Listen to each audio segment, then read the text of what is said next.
வணக்கம் friends, welcome to சுபீஸ் wonderland. இன்றைக்கி நம்ம பார்க்க போகிற ரெசிபி பாவக்காவும் ஆனியனும் வச்சு சூப்பரான பக்கோடா ஒன்று ரெடி பண்ண போகிறோம் ஃப்ரெண்ட்ஸ். இந்த ரெசிபி நீங்களும் ட்ரை பண்ணி பார்த்துட்டு உங்கள் கருத்துக்களை கமெண்ட் பாக்ஸில் தெரிவிங்க ஃப்ரெண்ட்ஸ். இந்த தருணத்தில் சப்ஸ்கிரைபர் ஆகிய உங்களுக்கும் ஃப்யூச்சர் சப்ஸ்கிரைபர்களுக்கும் என்னுடைய நன்றி கலந்த வணக்கத்தை தெரிவித்துக்கொண்டு இப்போது பாவக்காய் ஆனியன் பக்கோடா எப்படி பண்ணலாங்கிறத பார்ப்போம் வாங்க ஃப்ரெண்ட்ஸ்.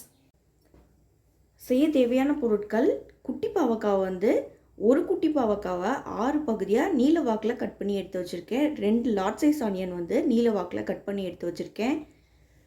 1 கப் அளவுக்கு கடலை மாவு எடுத்திருக்கேன். 3 டேபிள் ஸ்பூன் அளவுக்கு ரைஸ் ஃப்ளார் எடுத்திருக்கேன். அரிசி மாவு, தேவையான அளவு உப்பு, 1/2 table spoon garam masala, 1 table spoon மிளகாய்த்தூள், இஞ்சி பூண்டு 1 டேபிள் ஸ்பூன் அளவுக்கு சின்ன சின்னதாக கட் பண்ணி எடுத்து வச்சுருக்கேன். ஒரு லார்ஜ் சைஸ் க்ரீன் சில்லியை சின்ன சின்னதாக கட் பண்ணி எடுத்து வச்சுருக்கேன்.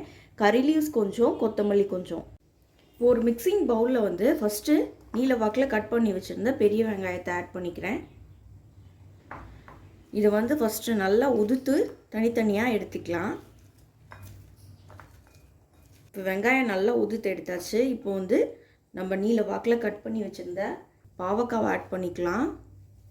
நீங்கள் பெரிய சைஸ் பாவக்காய் கூட சேர்த்துக்கலாம். நான் குட்டி பாவக்காய் தான் இன்றைக்கி சேர்த்துருக்கேன். பெரிய பாவக்காவை கொஞ்சம் நீல வாக்கில் கட் பண்ணி போட்டுக்கலாம். இதே மாதிரி இப்போ கட் பண்ணி வச்சுருந்த இஞ்சி பூண்டு ஆட் பண்ணிக்கிறேன். கருவேப்பிலை, கொத்தமல்லி ஆட் பண்ணிக்கலாம். கொஞ்சமாக பச்சை மிளகாய் கட் பண்ணதையும் ஆட் பண்ணிக்குவோம். இப்போ இதையும் நல்லா மிக்ஸ் பண்ணி விட்டுக்கலாம். இப்போ அரிசி மாவு ஆட் பண்ணிக்கிறேன். இதை ஃபஸ்ட்டு நல்லா கலந்து விட்டுக்குவோம்.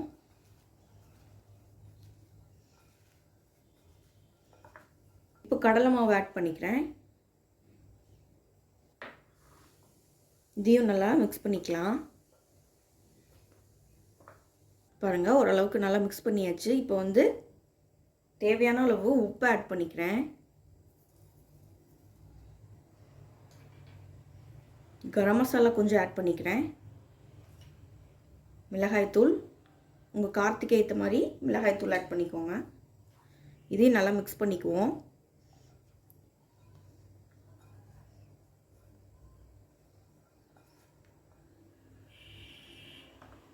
நம்ம இந்த காரம்லாம் இந்த ஆனியனோட நல்லா மிக்ஸ் ஆகி வரணும், நல்லா பிடிச்சி வரணும். அதுக்காக ஃபஸ்ட்டு மிக்ஸ் பண்ணிக்கலாம். இப்போ ஒரு 2 டேபிள் ஸ்பூன் அளவுக்கு தண்ணி விட்டுக்கிறேன். ரொம்ப விடலை, 2 டேபிள் ஸ்பூன் அளவுக்கு தண்ணி விட்டுக்கிறேன். இதை நல்லா மிக்ஸ் பண்ணிக்குவோம். பாருங்கள், ஓரளவுக்கு நல்லா மிக்ஸ் பண்ணியாச்சு. தண்ணி பார்த்து ஆட் பண்ணிக்கோங்க. ரொம்ப தண்ணியாக இருந்தால் நல்லா இருக்காது, ஒரு பச்சி கன்சிஸ்டன்சிக்கு போயிடும். பக்கோடாங்கிறபோது கொஞ்சம் தண்ணி கம்மியாக விட்டுருந்தோம்னாலே போதுமானது. பாருங்கள், இந்த அளவுக்கு இருந்தால் போதும்.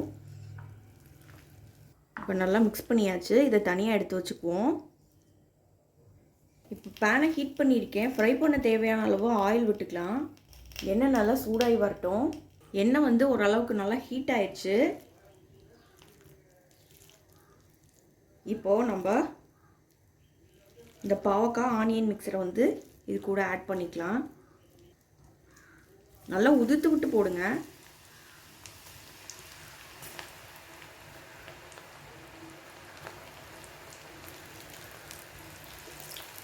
நல்லா ஃப்ரை ஆகி வரட்டும்.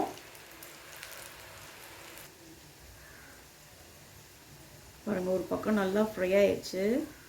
பாருங்கள், பாவக்காய் இருக்கிறதே தெரியல நமக்கு.